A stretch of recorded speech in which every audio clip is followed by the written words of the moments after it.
this painting I did of another Roman effigy in marble, and as part of my early work exploring Baroque sculpture through painting and drawing, I found a package recently that I had shipped from Italy years ago when I was studying in Europe, and I knew it had to contain my art, but I had completely forgotten about the painting I ended up finding inside the box.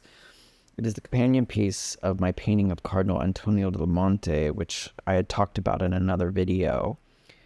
This is another Del Monte. The sculptures are in the Church of San Pietro Montorio on the Janiculum Hill in Rome. The church is famous for the Tappeto del Bramante, which sits in the adjacent courtyard. It's an early example of Renaissance architecture. The Del Monte Chapel was commissioned by Pope Julius III, who was the Del Monte's nephew. It was designed by Giorgio Vasari, whose painting of St. Paul's above the altar. The sculptures were executed, though, by Bartolomeo Ammannati. I was familiar with Ammannati's Neptune fountain in Florence, but enjoyed discovering his other Mannerist sculptures, like those in the Vasari Chapel. I took pictures of sculptures with my 35mm camera in the churches, and later painted pictures from the black and white prints. I did a fairly refined rendering of Antonio del Monte, including a portion of the allegorical figure behind him from one of my photos. I also had a photo of Fabiano del Monte and worked out a similar composition. I must have done both works in the same period when I was in Rome.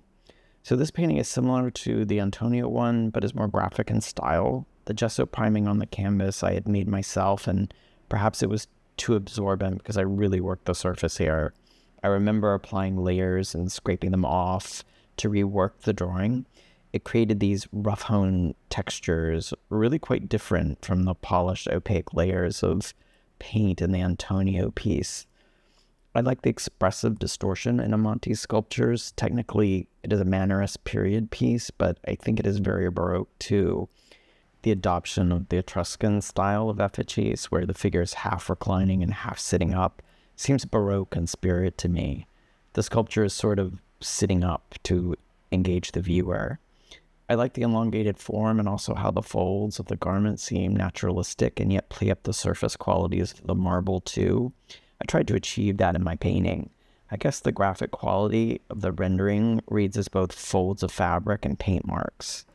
I did change a few things. He's propped up on a drape instead of books like in the original. I also included the allegorical figure in the niche above Fabiano, and this one represents justice, though it looks like I took some liberties changing the design here too. The leg comes forward and the robe sort of billows back. I like the contrast of the leg and the drape.